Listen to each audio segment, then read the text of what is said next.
Desde la primera temporada sí teníamos en cuestiones técnicas que estabas preguntando como tratar de hacer todo muy en cámara, muy análogamente, muy artesanalmente y más disponer de la tecnología más para borrar que para crear. Bueno, yo tenía una tarea muy específica en esa primera temporada, que era dirigir solo los 3 capítulos de la mitad de la temporada, que eran unos capítulos que resonaban mucho más con quien soy, digamos, como directora, como cineasta, que era la llegada de la política Macondo, como ese primer encuentro de esos dos mundos, ¿no? Y el primer agarrón entre liberales y conservadores.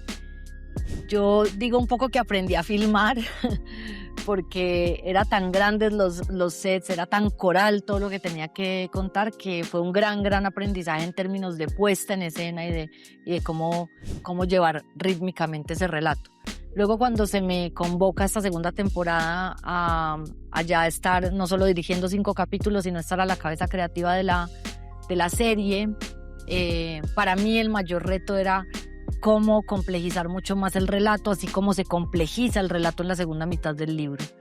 Cómo poder volverlo más cinematográficos en términos de una imagen mucho más cargada de sentido, cómo abrazar la belleza de la decadencia, y eso significó que volviéramos al cuarto de escritoras, que nos sentáramos con las guionistas a reescribir los capítulos, que yo participara de esos capítulos también trayendo mis ideas visuales y más en ese orden de puesta en escena ya también desde la escritura, cómo devolverle un poco el carácter político a la obra, eso me interesaba muchísimo. Y de esta manera escribir unos capítulos que eran un poco como unas películas en sí mismas y quienes nos agarran en ese carácter particular de cada capítulo son los conflictos de los personajes, pero sí que cada capítulo tuviera una personalidad, y ahí también decidimos que Carlos era una mirada y una voz que queríamos tener para complementar esa entrega. Sí, el trabajo se hizo, aquí decimos muy juicioso, y no hablo de mí, sino muy juicioso, todo el equipo de producción. Siempre digo, y creo que hay que aclararlo siempre, detrás de estos 2 personajes habían más de 2,000 personas, entre maquillaje, vestuario, producción, que todo encajara en estas historias, y el trabajo que se venía haciendo con los personajes cuando eran jóvenes fue muy importante para poder encontrar el momento en que estos 2 personajes por fin se diferencian el uno del otro, más allá del bigote, sino de sus personalidades. Y fue un trabajo que le agradezco a la vida que me haya puesto en este problema. Le contaba ahorita a Ángela y a Carla que el primer día que llego yo al set, que eso fue como el 10 de enero, no me acuerdo, me llevan a la casa Buendía al set, y lo primero que sentí es: ¿yo en qué me metí? ¿Qué voy a hacer? No tengo ni idea por dónde voy a arrancar, pero lo que te digo, tenía atrás un equipo de producción maravilloso que hicieron que todo fuera más llevadero y más tranquilo a la hora de hacerlo. Sí, claro. Nosotros buscábamos con Laura y con Carlos que hubiese un contraste muy marcado y muy importante entre Fernanda y el mundo que la rodeaba, porque eran 2 mundos completamente diferentes. Entonces nos enfocamos mucho en la corporalidad del personaje, en la manera en la que hablaba, cómo caminaba, cómo miraba, como que todas las decisiones estuvieron muy pensadas para que ese contraste fuera muy marcado.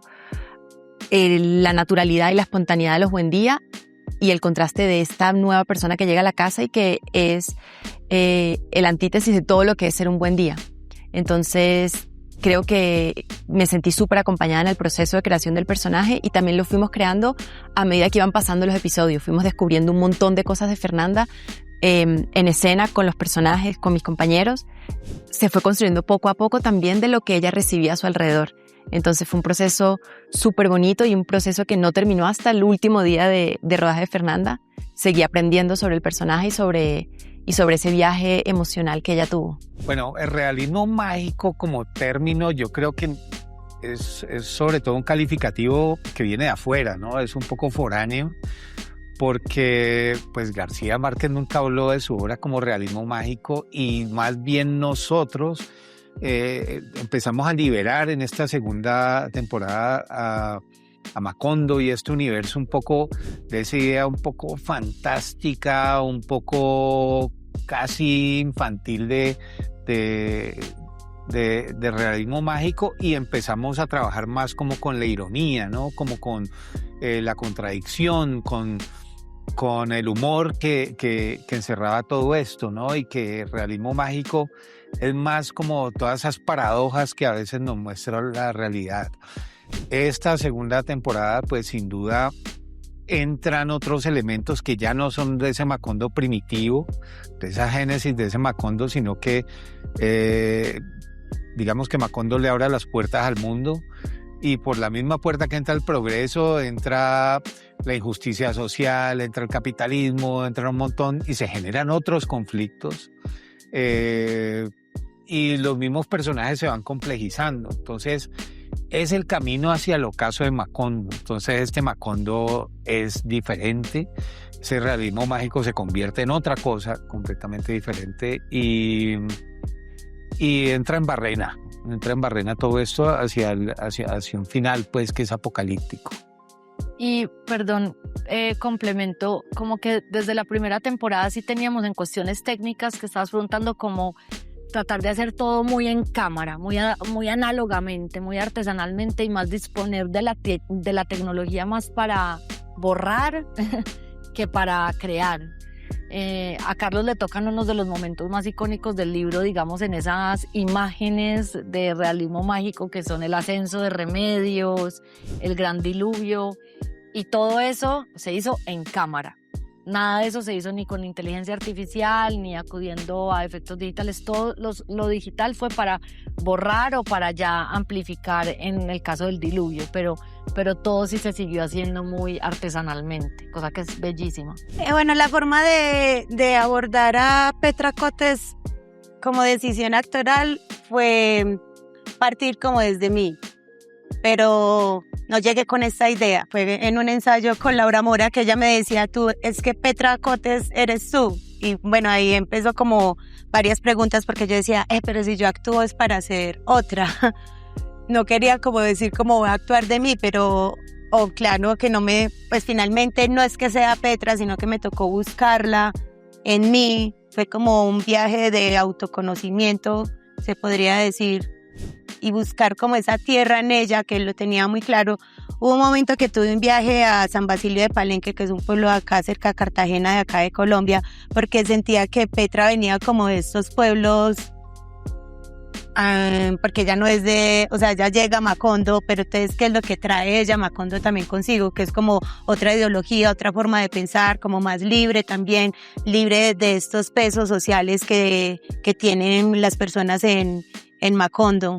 Entonces fue como eso, como rebuscar dentro de mí y hacerlo como una extensión hacia el trabajo colectivo también, que fue un trabajo colectivo. En el libro es maravilloso, y la adaptación creo que acierta en enfocarse precisamente en eso, en esa llegada de ese tren, en esa efusividad de todo el pueblo, de estos personajes de llegó el progreso, nos cambió la vida, pero nos cambió la vida a costo de que nos cambió la vida.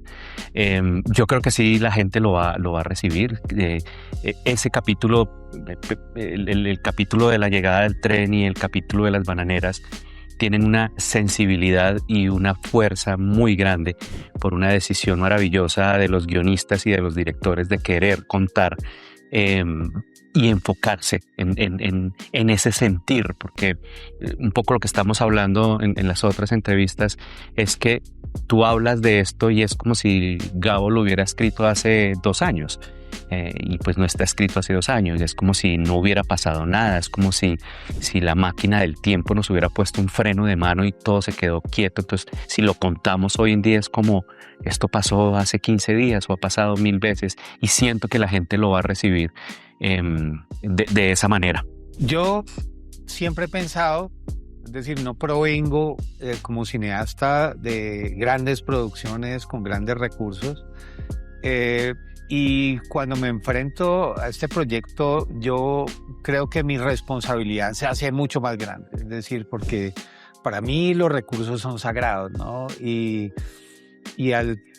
al confiárseme una producción de esa magnitud, pues yo tengo que devolver la misma magnitud pues de eficiencia, de belleza y sobre todo de efectividad, ¿no? Entonces yo creo que nos ocupamos de hacer unas escenas que son icónicas, de hacerle un homenaje a la novela, pues en algo que cuando los hemos leído, pues las atesoramos, como la llegada del tren, que es, pues, es decir, que contiene muchas cosas, porque es la llegada del capitalismo, la llegada de los gringos, la llegada de un montón de elementos, de un montón de inventos a Macondo, y pues el diluvio, que ya de por sí es como un purgatorio por el que pasan todos los personajes, y es el ocaso pues de muchos de los personajes de Macondo encaminándose hacia el final.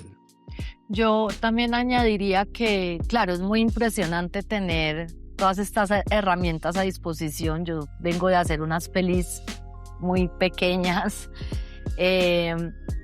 y claro, empiezas a imaginar cosas que son posibles técnicamente, pero creo que si no hay pensamiento detrás, si no hay realmente un sentido de por qué vas a poner esas herramientas a favor, eso es juegos pirotécnicos, eso solo es artificio. Entonces, lo que está muy bien es tener tantos seres humanos con ese nivel de inteligencia, rigor y talento, pensando, y luego las herramientas a nuestra disposición. Pero lo uno sin lo otro es artificioso, es artificial.